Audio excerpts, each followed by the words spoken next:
Hey everybody, how you doing? Look at us, huh? Standing in a median. Gonna do a little walking tour today, but I'm gonna be joined by a guest. I'm actually in Philadelphia. Ever heard of it? I'm gonna be walking around with a historian. Just a little casual walk amongst chums, and we're gonna talk history. It's gonna be great. So please help me welcome the author of Philadelphia, A Narrative History. He's a professor, he's been a professor. He's actually, he's in the museum biz, does all that stuff. But please welcome Paul Kahan. Hey, Paul, how you doing? Good to see you, Tom. Thanks for inviting me out. Of course, don't worry, I'll add in applause for you. So we're here at City Hall, and we're just gonna basically be walking around. We're gonna talk the history of Philadelphia, using this as a jump off point. A lot of history here.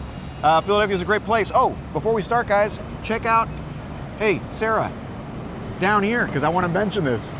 Guys, check out the Patreon, huge help. That's how I fund these things, all that stuff. Also, like and subscribe, that's a big help. We get all that stuff going. By the way, give it up everybody for Sarah, my camera person, good friend of mine. Oh, great, look at us, we're hanging.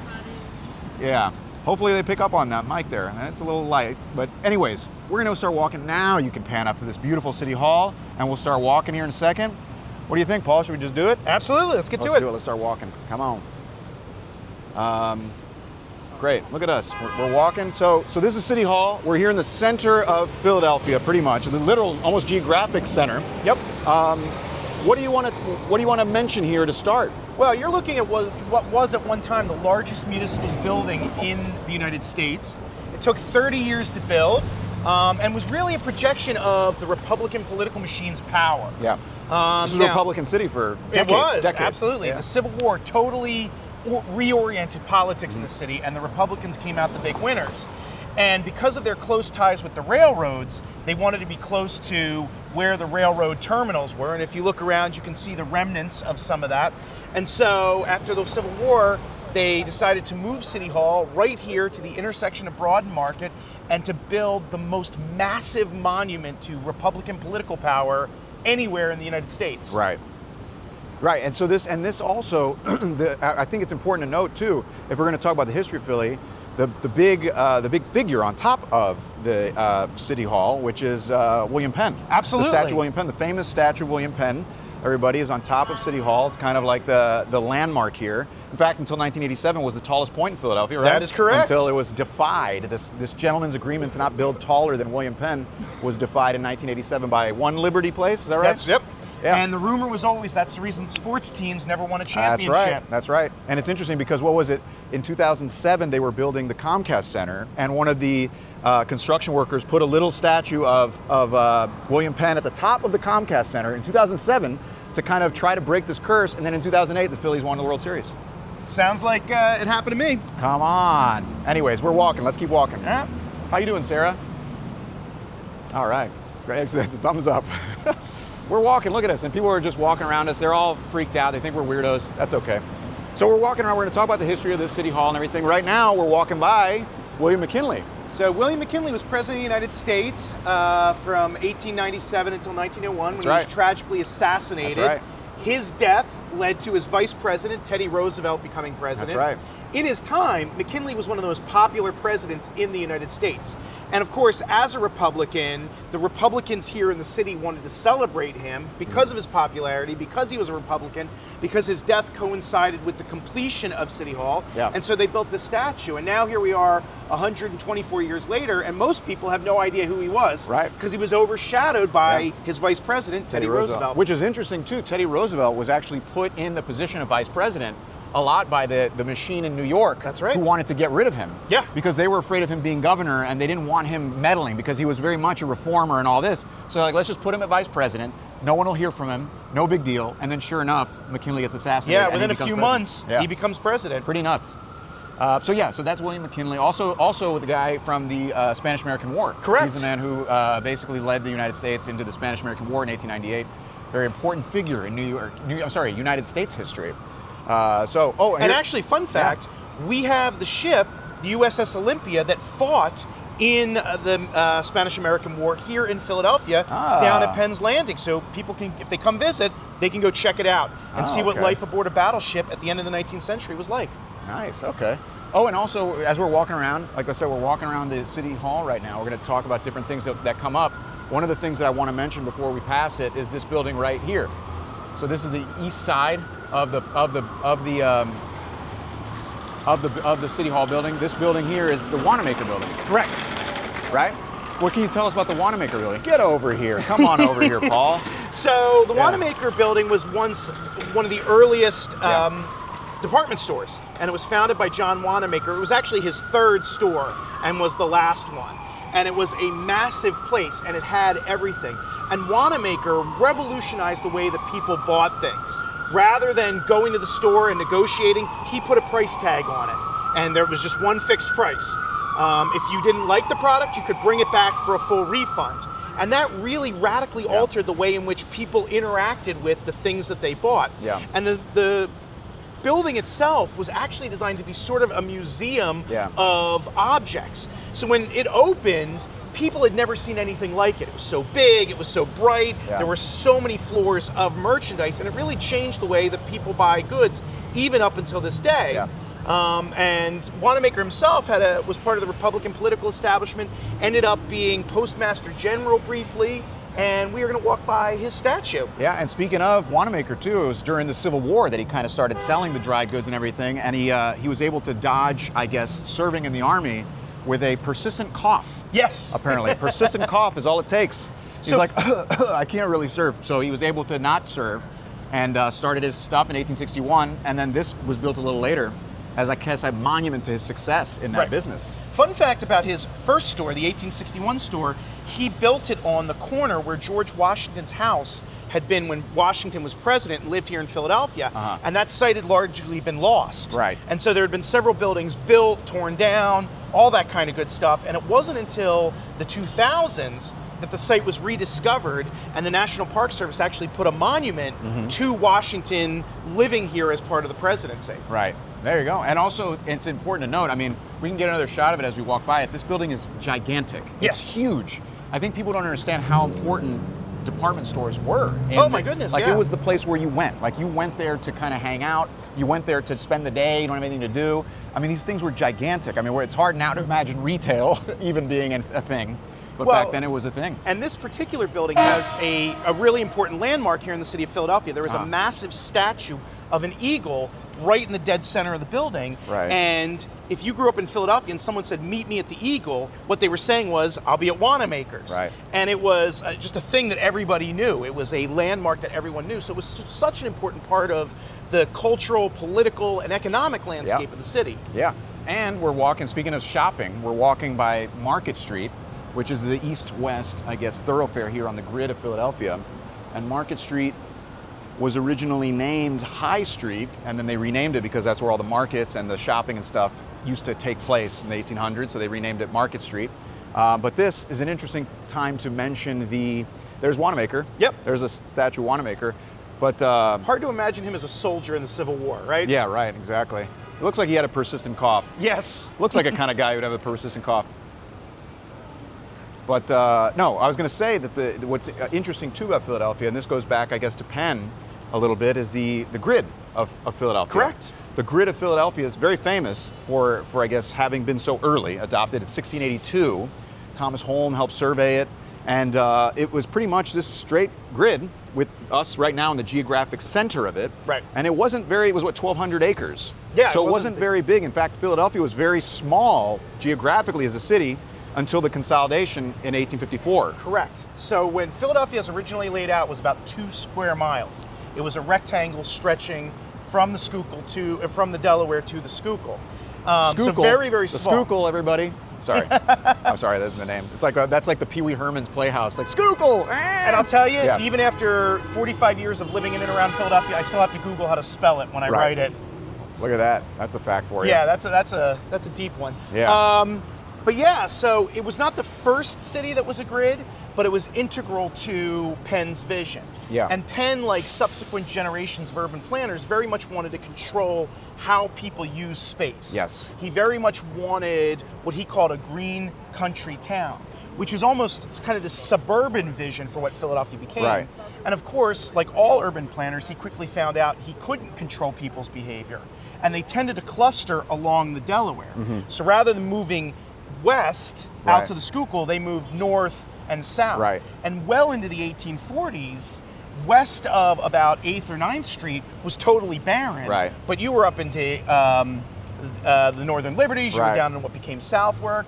And it's really only after the American Civil War that things move out here. And part of City Hall moving out to what is now called Broad Street pulled the geography of the city, the gravity of the city westward. Right. So this building has a lot to do with pushing people to West. fill out, out to the Schuylkill, and then of course across the Schuylkill into West Philadelphia. Schuylkill. Sorry. It is a fun word, isn't it? And it's also interesting to note, I think, that Penn, when he received the charter for Pennsylvania and all this from Charles II and all that, the idea was to kind of have this religious tolerance and all this as well. But he quickly found out that there would be money to be made if you chop it up and sell it, and it was actually very successfully sold. Like it sold like hotcakes initially, and thousands and thousands of acres sold off as his property. Correct. Unfortunately, it also swallowed his fortune because Penn was not on site for most of Philadelphia's existence. He was only here twice, and then only for about 2 years. And what he quickly found out is people were squatting, they weren't paying their taxes, they weren't buying the land from him.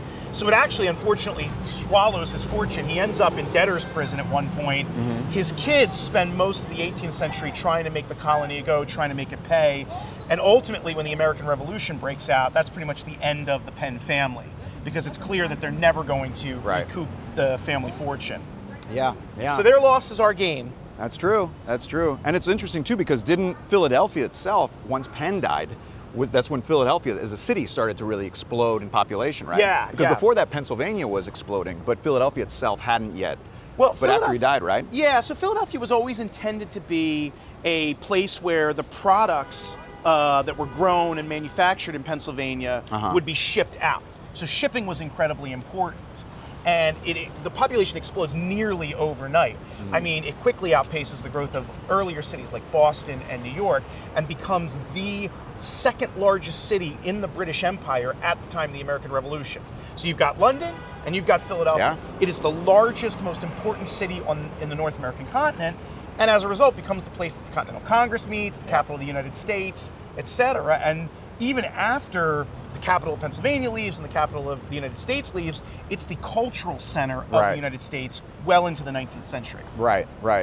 And it's interesting you mentioned that, because now the biggest city obviously is New York, but there was a big rivalry early on with New York and Philadelphia, and the consolidation, this is not to harp on it too long, but the consolidation of Philadelphia, which happened in 1854, was soon thereafter eclipsed by the consolidation of New York City. Correct. In 1898 later on, where it exploded and became the second largest city in the world behind London, etc.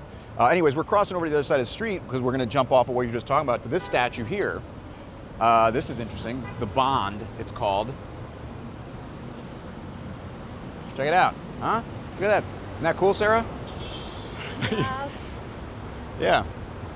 So this is good old George Washington and Benjamin Franklin. It's called the Bond because basically the statue is George Washington giving Ben Franklin an apron he received from the Marquis de Lafayette as like kind of a token, right? A token of appreciation, a token of like brotherhood or whatever from the French, because they came and helped during the Revolution, and he gave him an apron. So I think that's what his face is saying, is like, I guess he gave me this apron, here, you can have it, I don't know what I'm gonna do with it. But he's giving it to Ben Franklin, who was, obviously a big deal here in Philadelphia. I don't know if you could talk about this a little bit. Oh, absolutely. So of course, I mean, Franklin is the quintessential Philadelphia. Even though he was born in Boston, he ends up fleeing as a young man and stops briefly in New York, but ends up settling in Philadelphia, believing that that's the place where someone who wants to make a name for themselves, wants to make a fortune, Philadelphia is the place to go.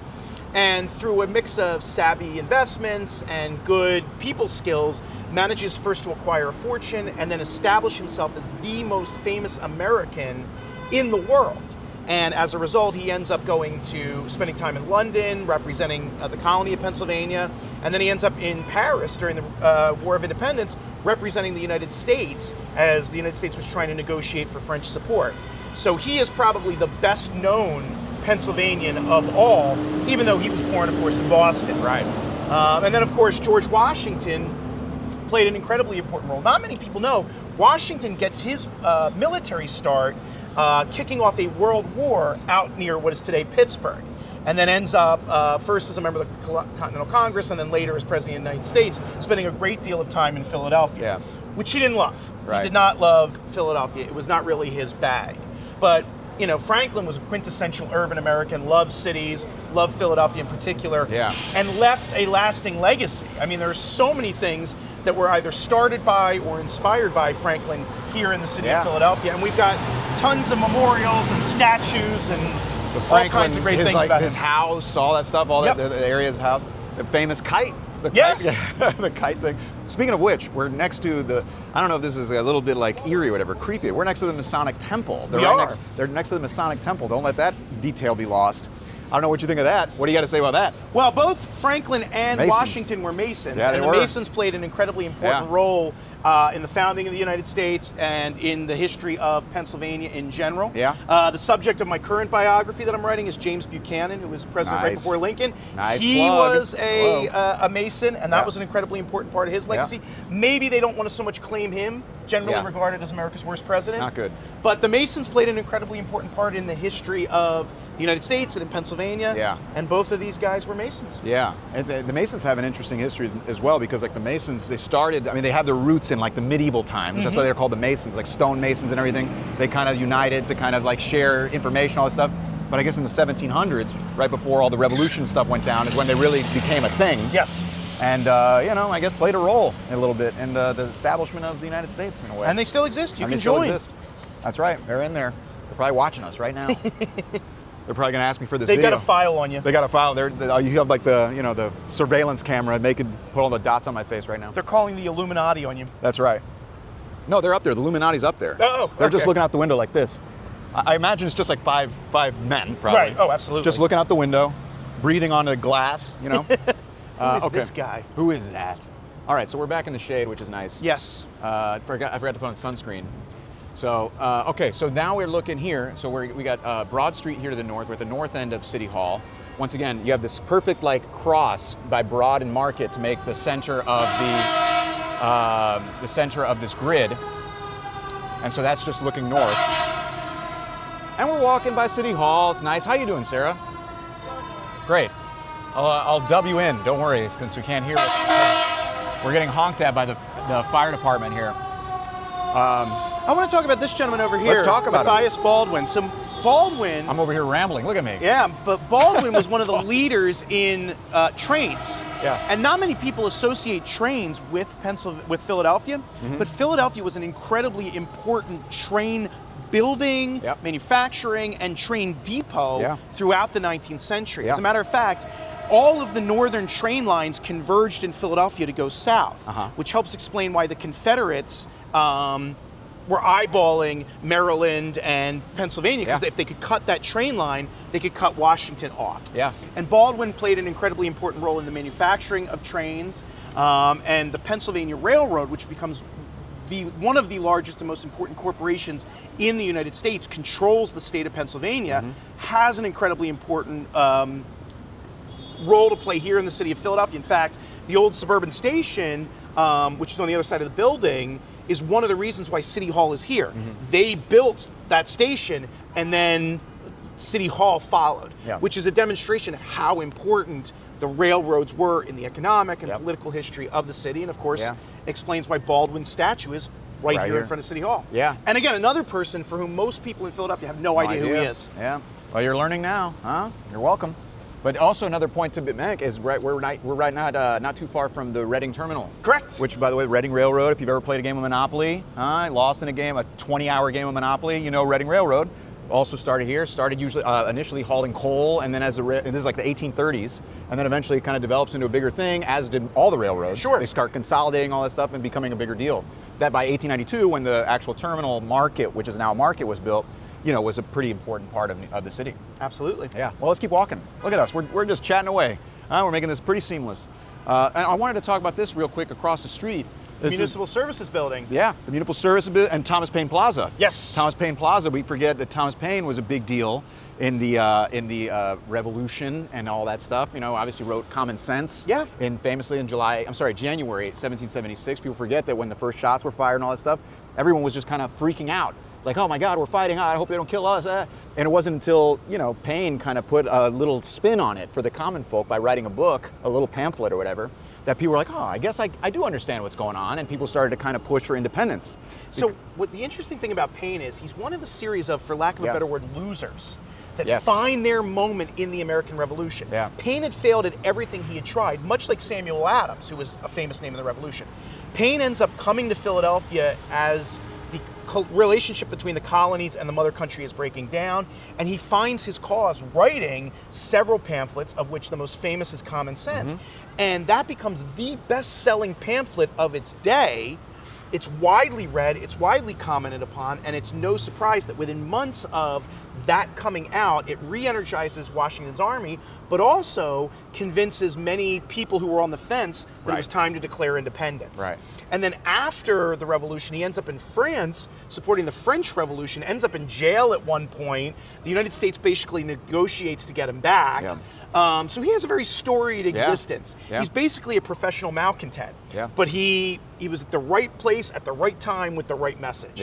And he's left an enduring legacy here in the city of Philadelphia. No, for sure. And I think it's important to note that at the beginning of the revolution, the idea of independence wasn't necessarily the rallying cry. It had to be developed and actually like originated eventually, but then it had to be spread out and people had to get behind it and all that stuff.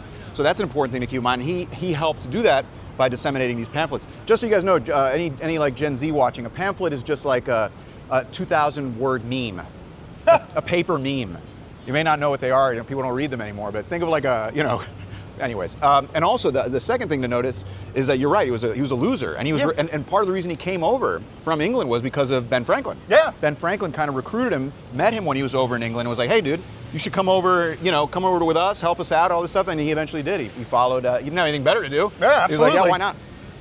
Okay, cool, let's walk over here. I want to show you, I want to talk about another thing. we also, we talking about the municipal building. Wasn't also Frank Rizzo's statue was around here, wasn't it? So the very controversial, larger-than-life Frank Rizzo statue, which was installed in 1998, was there, and Rizzo was an incredibly divisive figure. I'm going to say something controversial, but it's something I believe. The man was a racist. His administration was racist. And which is part of the reason his statue's no longer there. Which is 100% of the reason why his statue is not there. He was, in the early 1980s, an academic article came out that I cite in the book that called him the worst big city mayor in the United States. And I don't think that's an overstatement. And part of the context is he was mayor during the 1970s. Despite being a Democrat nominally, he was good friends with Richard Nixon. The Nixon administration supported the Rizzo administration. He kind of stays on the periphery of politics in the 1980s, but ends up running for running again for mayor in 87 and 91. And then he ends up dying in the middle of that campaign. And his friends got together and got money together and donated a statue, which they put at the Municipal Services building. And in the wake of George Floyd's murder and the reckoning of racism in this country, it became a lightning rod for that legacy. And it was ultimately removed. And I guess it should be noted too that before he was mayor, he was police commissioner, right? He was police and commissioner. He was very brutal. He was very brutal with the minority populations. He liked to stoke racial animosity and racial tension by blaming minorities, blaming those types of things. And that was part of the reason people galvanized behind him at a time in the 70s when the city was having a rough go. Correct. So he very much kind of stoked those flames for his own political game. Sarah, can I call your attention to the Pennsylvania Railroad Suburban Station? So that's where the Pennsylvania Railroad headquarters was at one time. And as you can see, it's walkable distance to City Hall. And that is not a mistake, that is not a coincidence. The construction of the Pennsylvania Railroad headquarters very much was responsible for moving the geography of the city westward. Nice work, Sarah. Just got honked at. So I wanted to walk us over here too. This is JFK Plaza. Absolutely. Also, nice work. They went around a pole there. This is JFK Plaza. They informally call it Love Plaza now. Because of this statue here. I wanted to cross the street, and also we have City Hall back there. We'll get a shot of it in a second, actually. Let's get this first.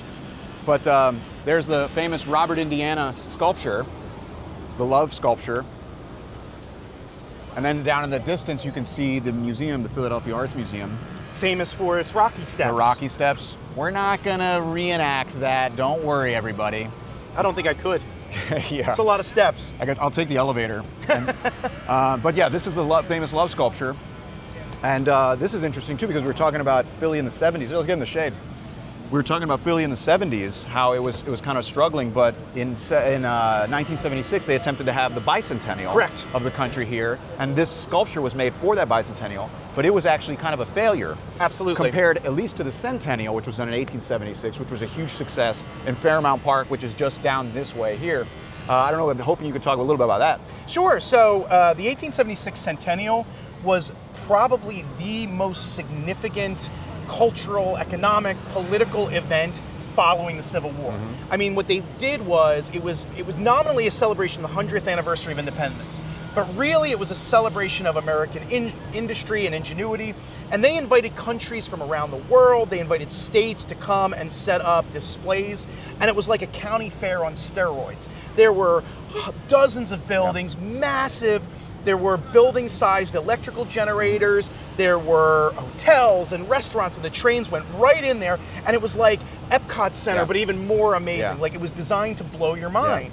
The President of the United States at the time, Ulysses S. Grant, came several times. He opened the centennial, and it was an opportunity to bind up the wounds of the Civil War by celebrating the United States as a whole.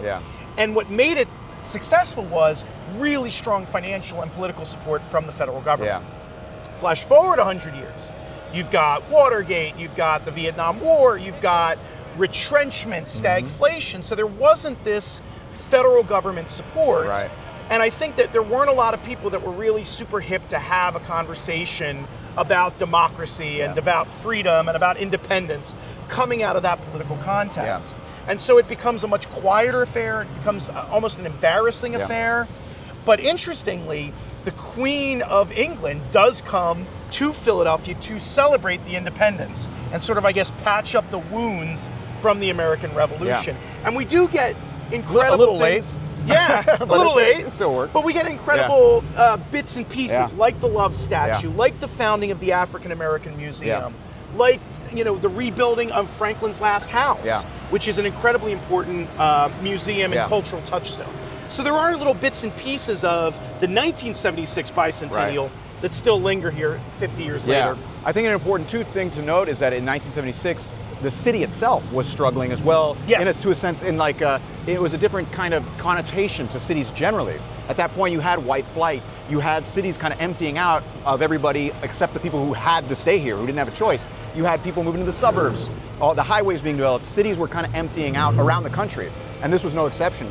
So it was kind of just a more deserted, more dangerous, a more broken down kind of system. And as well, I think it's worth mentioning too that the actual bicentennial, the original centennial was one of the most successful events in the history of the United States. There was over, I think it was like 68 million I saw attendance. Yeah, it's It huge. was like 10 million people, which was 20% of the population, which would be the equivalent of 68 million people today going to one thing for 6 months. It was a 6-month thing, and 68 million, what the equivalent of 68 million people there. So it was a huge deal, over 200 buildings. There's a few left, which is pretty cool. They tore the whole thing down. It disappeared. And there are actually very few traces. It's almost like a city just disappeared. It's wild. And there's still a couple left. I also thought what was interesting, is worth mentioning too, since not a big deal, but I'm a certified New York City tour guide, Paul. Thank you very much. I won't hold that against you. All right. That was where the Statue of Liberty's hand was showcased to raise money for the pedestal of Statue of Liberty, because those French didn't give a pedestal with the statue. They're like, here's a statue, now good luck finding a place to put it. But money was raised partly by showing off this hand and the size of it. People could go up and see it and all this stuff. So I guess on behalf of Philadelphia, New York, you're welcome. There you go. Philadelphia built New York City. There you go. That's the takeaway. That's the takeaway. That's what out of Paul Kahan's mouth. Right. Well, I think you just lost 500,000 followers. I would have to get 500,000 first. Still got a little bit of ways to go. But there's City Hall. You can see it right there. Good shot there. Sarah, look at that. Look at that beautiful building. And there's Penn up there. You can see William Penn up there. But yeah, it's kind of wild how much history is right around City Hall, just in this area. There you can see the Masonic building as well. We were just over there, on the corner of Broad Street.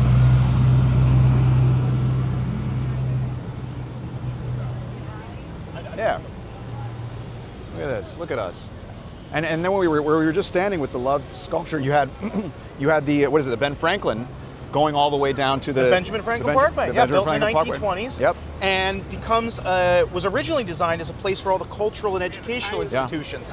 So the Academy of the Natural Sciences is there. Yep. It's capped by the Philadelphia Museum of Art, the Franklin Institute, the Free Library of Philadelphia. Basically, a lot of the most distinctive and important cultural institutions in the city end up on the Parkway as a place to be the educate. And at one time, the City Department of Education was on there. Yep. All, an attempt to create a sort of French-style like avenue. a Champs-Élysées, if you will. Right. Champs-Élysées. For educational kinds of things. Yeah. No, that's great. I think, so basically, like, you could see it down on the horizon, which would be the Philadelphia Museum, the Arts Museum. The Rocky Steps would be kind of down that Benjamin Franklin Parkway. So we're walking back over to City Hall. And nice little day. You doing all right? I'm loving it. Yeah, this is great, right? Just get a shot at Dilworth Park. So this actually, in the last few years, has been totally transformed into a public space, and they do an incredible Christkindl market beginning in November and December, where they'll have stalls set up and food, and it's a lovely place to be. Yeah, and you got the little fountains over there if we want to just go and get soaked for no reason. On your lunch break. If you ever want to go and just get completely soaked on your lunch break, for no apparent reason, this is where you go. Tell you what though, in July that would be really appealing. That's true. Philadelphia summers are brutal.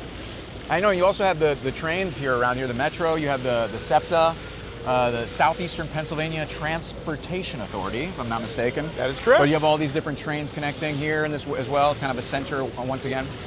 But it's interesting too, because we were talking about the grid. You have Market Street, you have Broad Street creating this kind of cross, but then each of the quadrangles has its own kind of square as well, right? Yeah, that's correct. So there are a bunch of little parks throughout the city that are in different quadrants of the city. Right. And originally they were just supposed to be like fallow green spaces, but many of them have been transformed into parks or fountains, or there's even a mini golf course in one of them.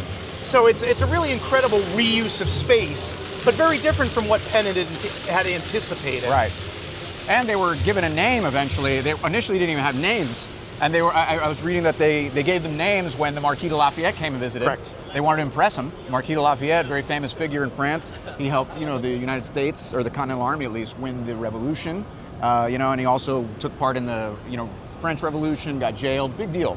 But when he came and visited in 1824, they wanted to make it fancy, so they named one Franklin Square, Washington Square, all that stuff. Absolutely. So yeah. Pretty cool, huh?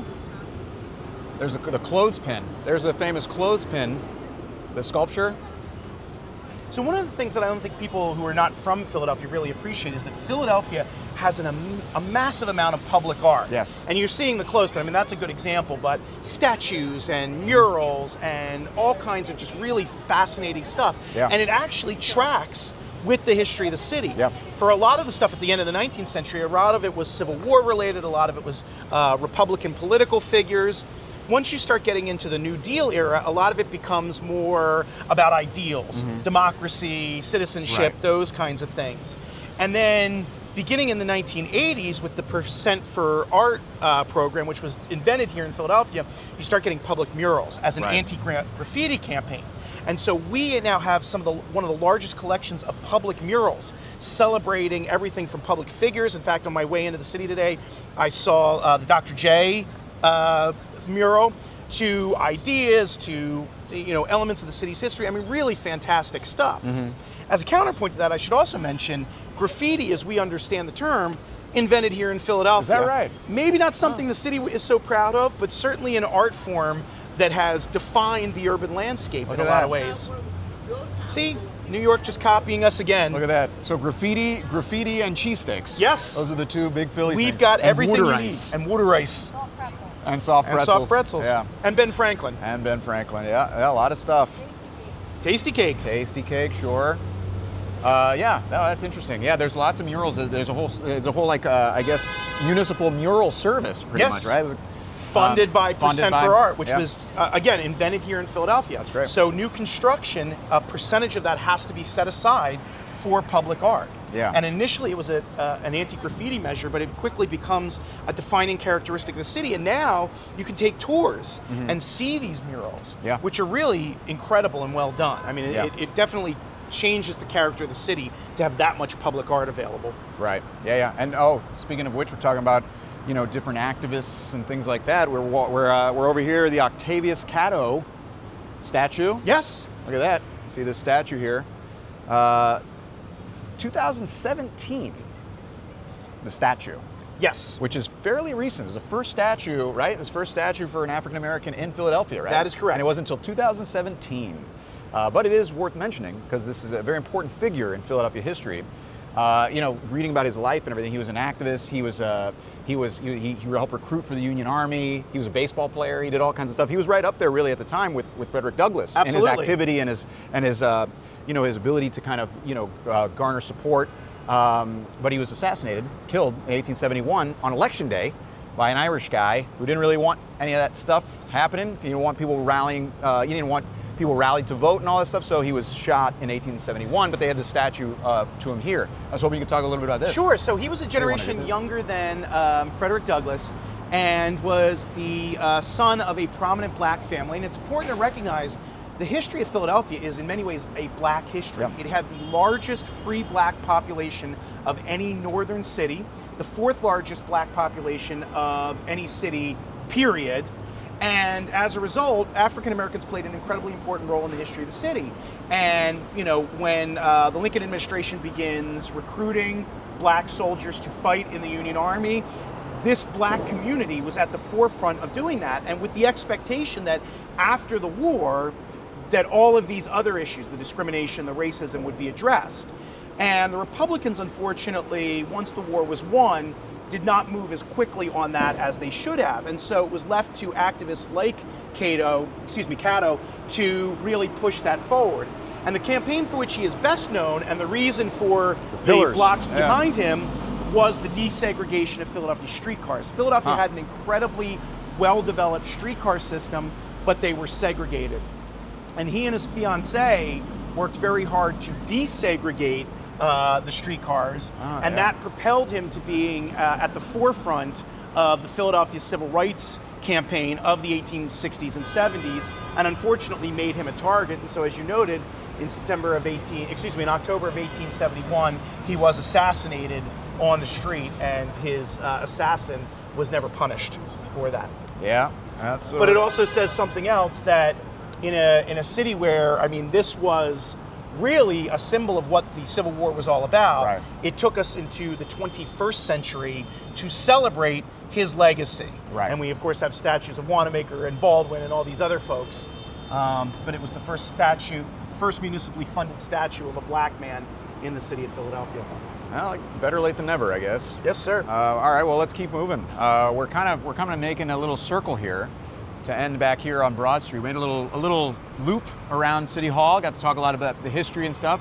But like I was saying before, we're kind of at the south end now, so you have Broad Street going south, and this would take you past South Street, which would be kind of the border of the original Philadelphia, right? Correct. And south of that, you'd have South Philadelphia now. Like I said, the original 1,200 acres would have kind of ended there. And there was that after consolidation. You add on to that all the different counties and all that, expanding it, by multiple, exponentially. Right. The original city was 2 square miles. Yeah. After consolidation, it's about 150 square miles. So it's a massive jump in size. Huge change. And that has profound effects. And then the Civil War happens. Yeah. And so that profoundly reshapes politics and economics and industry and the way that people live their lives. Yeah. It was a huge change. And, I like to say to people, the nice thing about the grid is the numbers go north and south, the trees go east and west. And if you know that, you can navigate Center City. Yeah. It gets a little funky once you get outside Center City, I'm not going to lie. But if you're down here near City Hall, you can pretty much get around knowing numbers go north to south, trees go east to west. Look at that. Little trick, huh? Look at that. You're learning stuff. What a concept. All right, well, let's cross here, and we'll have to wrap this thing up. We're going to have to come, basically where we started. Or we can wrap it up here, too. This is kind of the entrance. It's closed off. But I don't know. We kind of made it to the end. What do you think? Is there anything else we missed? We kind of covered a lot there. There's a nice little walk around City Hall. What do you think? What do you think? Is there anything you want to end on? Any kind of like message or something to finish here? Come see the city of Philadelphia. There's tons to see, great food, lots to do. That's right. And you might even run into me. You might run into him. Just just look for the guy who's just looking up at all the buildings with wonder in his eyes. But yeah, thanks so much, Paul, for hanging out. Appreciate it, man. Appreciate it. Thank you guys for watching. See you later. He was just walking away. But thank you guys for watching. Really appreciate it. You enjoyed it. First of all, check out Paul's book, Philadelphia Narrative History. It's an incredible book. All the stories, everything we talked about and more covered in there. And also, too, if you liked it, like and subscribe. Help, or just share it with friends. IRL, maybe let's grow it the old-fashioned way. And also, too, check out the Patreon. There's extras on there. It's a huge help. That's how I fund these things, how I do all that. Sarah, how are you? How'd you do? You were great, by the way. You were dodging people. People were giving you dirty looks and everything, and nothing. It didn't faze you. You're all right? That's true. That's true. I'll have to dub that in so that people can hear exactly what you said. She said, "Dirty looks don't bother a Philadelphian." Put that on the license plate. But yeah, thank you guys so much for watching. Appreciate it. We made it. You guys sat still for 25 minutes. Congratulations. Wow. It wasn't a 30-second clip. But yeah, I'm going to take off. Going to go have a water ice. See y'all later. Sick.